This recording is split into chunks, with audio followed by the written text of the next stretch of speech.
जागो जागो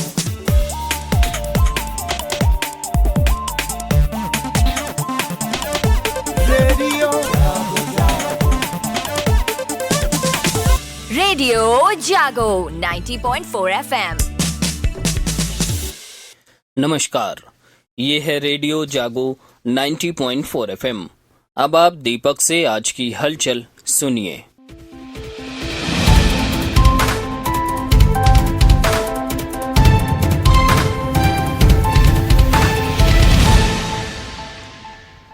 आरबीआई की मौद्रिक नीति समिति एमपीसी ने एक बार फिर रेपो दर को स्थिर रखने का फैसला किया है। इससे होम लोन, ऑटो लोन व दूसरे तरह के लोन की ब्याज दरें स्थिर रहेंगी। इस बात के संकेत मिल रहे हैं कि आने वाले कुछ तिमाहियों में ब्याज दरों में राहत मिल सकती है। बीते करीब एक वर्ष से आरबीआई की प्रमुख रेपो दर 6.5% पर स्थिर है। 6 फरवरी से 8 फरवरी तक चली बैठक में एमपीसी के कुल 6 में से 5 सदस्य रेपो दर को स्थिर रखने के पक्ष में रहे, जबकि एक सदस्य कटौती के पक्ष में रहे।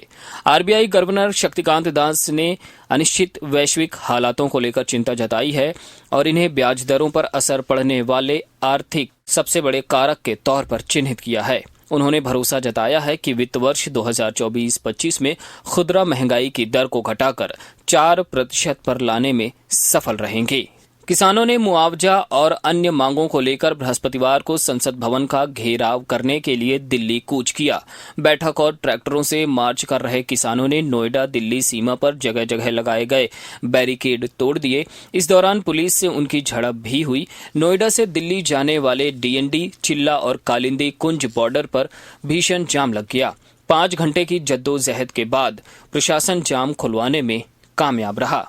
भारतीय रिजर्व बैंक ने कर्ज लेने वाले ग्राहकों, खुदरा कर्जदार और छोटे मझोले उद्यमों को ब्याज दरों के अलावा सभी तरह के शुल्क की जानकारी देने के लिए वित्त संस्थानों बैंक एनबीएफसी को बाध्य कर दिया है। इसमें प्रसंस्करण शुल्क, जुर्माना और दस्तावेज से जुड़े शुल्क शामिल होंगे। सूचनाएं अत्यंत आसान और साधारण प्रारूप में बतानी होंगी ताकि कर्जदारों को समझ में आ जाए। इससे इन्हें वास्तविक सालाना ब्याज दर की जानकारी मिलेगी। डिजिटल तरीके से कर्ज लेने वाले ऐप भी इस दायरे में आएंगे। आरबीआई ने केंद्रीय बैंक डिजिटल मुद्रा सीबीडीसी पायलट परियोजना में ऑफलाइन लेनदेन शुरू करने की घोषणा की है। इसका मतलब है कि डिजिटल रुपए के उपयोगकर्ता सीमित इंटरनेट कनेक्शन वाले क्षेत्रों में भी लेनदेन कर सकेंगे। इसके लिए ग्रामीण क्षेत्रों, पहाड़ी क्षेत्रों और शहरी स्थानों पर कई ऑफलाइन समाधानों का परीक्षण किया जाएगा। उत्तर प्रदेश उच्चतर शिक्षा सेवा आयोग ने वर्ष 2019 में प्राचार्य के 290 पदों पर भर्ती के लिए विज्ञापन जारी किया था और वर्ष 2021 में भर्ती प्रक्रिया पूरी कर ली गई थी। ये भर्ती यूजीसी रेगुलेशन 2010 के तहत की गई थी, जिसमें प्राचार्यों की भर्ती अधिवर्षिता आयु पूरी होने तक के किए जाने के प्रावधान हैं। अशासकीय कॉलेजों में प्राचार्यों की अधिवर्षिता आयु 62 वर्ष निर्धारित की गई है। वहीं प्राचार्य के पद पर अगली भर्ती यूजीसी रेगुलेशन 2018 के तहत होगी। शाहजहांपुर जिले के निगोही में 5000 साल पुराने महाभारत कालीन ताम्रयुगीन सभ्यता के हथियार मिले हैं। भारत में ऐसा पहली बार हुआ है जब ताम्रयुगीन सभ्यता के हथियारों की रेडियो कार्बन तिथियां प्राप्त हुई हैं। विशेषज्ञों का तो यहां तक कहना है कि हो सकता है कि इन्हीं भालों व मानवाकृतियों से ही महाभारत का युद्ध लड़ा गया हो। Indian journal of archaeology Lucknow व Birbal Sahni institute of palaeo sciences Lucknow और शहजाद राय रिसर्च इंस्टीट्यूट बागपत की ओर से किए गए शोध में बताया गया कि ये तिथियां महाभारत कालीन हैं। शासन ने बृहस्पतिवार को रोडवेज कर्मचारियों के महंगाई भत्ते में 10% बढ़ोतरी को मंजूरी दे दी है।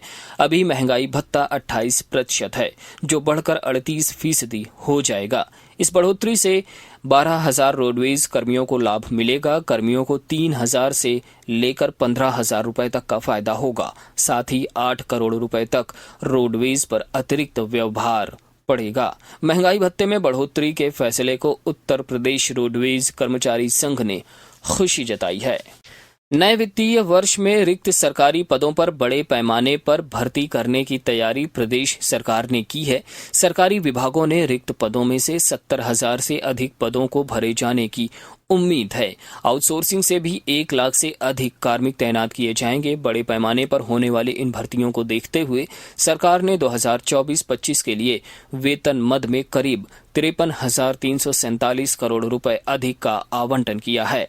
वित्त विभाग के सूत्रों के मुताबिक सबसे अधिक समूह ग के पदों पर भर्तियां होंगी। बड़ी संख्या में लेखपाल, सचिव ग्राम पंचायत, गन्ना पर्यवेक्षक, नर्सिंग व पैरामेडिकल स्टाफ व पुलिस की भर्ती होनी है।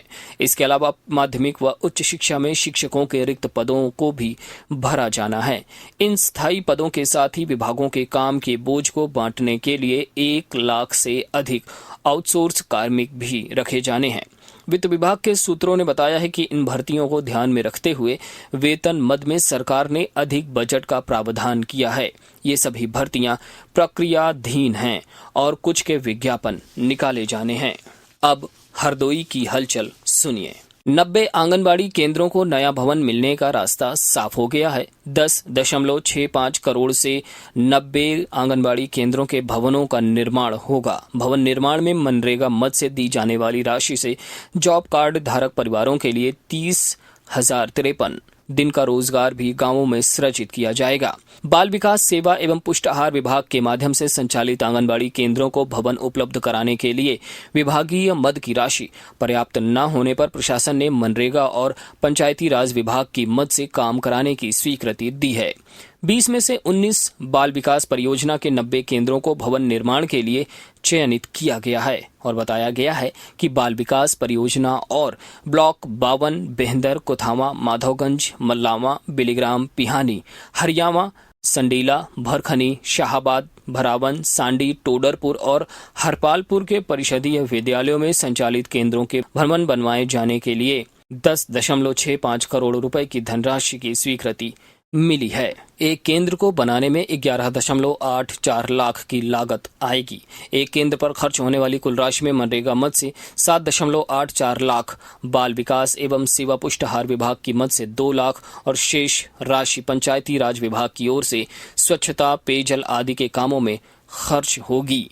कांटा बांट सत्यापित न कराए जाने पर बांट माप विभाग की टीम ने 24 दुकानदारों को नोटिस जारी किया है। गुरुवार को बांट माप विभाग की टीम के सांडी कस्बा में आने से दुकानदारों में खलबली रही। बांट माप विभाग की वरिष्ठ निरीक्षक मीना तिवारी के नेतृत्व में टीम ने पुलिस फोर्स के साथ कस्बा की ज्वेलरी, किराना, सब्जी, कपड़ा और गुड़ आदि की दुकानों पर कांटा बांट की जांच की। इस पर टीम ने 24 दुकानदारों को नोटिस जारी किया। 3 माह के अंदर नोटिस का निस्तारण न कराने पर मामला कोर्ट में भेजने की चेतावनी दी गई है। मल्लावा क्षेत्र के बीकापुर बरौना में 248 करोड़ रुपए की लागत से बनकर तैयार पावर हाउस से मल्लावा रेलवे क्रॉसिंग तक सप्लाई का ट्रायल हो गया है। 2 सप्ताह बाद उपकेंद्र मल्लावा की सप्लाई सुचारू रूप से चालू होगी। बीकापुर दारापुर बरौना के ऊसर भूमि पर 22 एकड़ जमीन पर 220 केवीए का विद्युत उपकेंद्र बनकर तैयार है।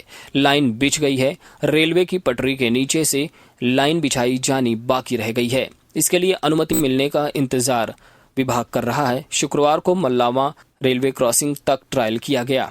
बीकापुर पावर हाउस से रेलवे मल्लावा, हरदोई, संडीला, बिल्हौर, बघौली के अलावा लखनऊ के उपकेंद्र को सप्लाई दी जा रही है। इससे मल्लावा, गोसवा, माधवगंज, कुरसठ, बिलीग्राम, रुइया सहित आसपास के उपकेंद्रों को विद्युत आपूर्ति जल्द चालू हो सकेगी। स्वशासी राज्य चिकित्सा महाविद्यालय सोसाइटी में मरीजों को बिजली की किसी भी तरह की कोई परेशानी न हो, इसके लिए अस्पताल परिसर में ही एक रिजर्व फीडर बनाया गया है। यहाँ पर 24 घंटे बिजली उपलब्ध रहने की व्यवस्था है, लेकिन अक्सर यहाँ पर बिजली की दिक्कत बनी रहती है। यही हाल कल गुरुवार को हुआ। करीब 4 घंटे बिजली न आने के कारण गंभीर मरीजों को काफी दिक्कतें उठानी पड़ी। वहीं ओपीडी में बिजली न होने से लिफ्ट बंद रही, जिससे गंभीर मरीजों को दूसरे मरीजों ने सहारा देकर एक तल से दूसरे तल तक पहुंचाने का काम किया। मेडिकल कॉलेज की ओपीडी में मरीजों का पंजीकरण भी ऑनलाइन की बजाय बिजली न रहने से कंप्यूटर सिस्टम बंद होने की वजह से मैनुअल हाथ के पर्चे बनाकर देने पड़े। ग्रामीण इलाकों में गन्ना विभाग की तरफ से बनाई गई करीब 1.5 सैकड़ा से अधिक सड़कों की हालत संवारने के लिए स्वीकृति मिल गई है। करीब 20 करोड़ रुपए का बजट स्वीकृत किया गया है। काम कराने की जिम्मेदारी लोक निर्माण विभाग को सौंपी गई है। हरियाणा, शाहबाद, भरखनी समेत अन्य विकासखंड क्षेत्रों की 1 सैकड़ा से ज्यादा सड़कें क्षतिग्रस्त हैं।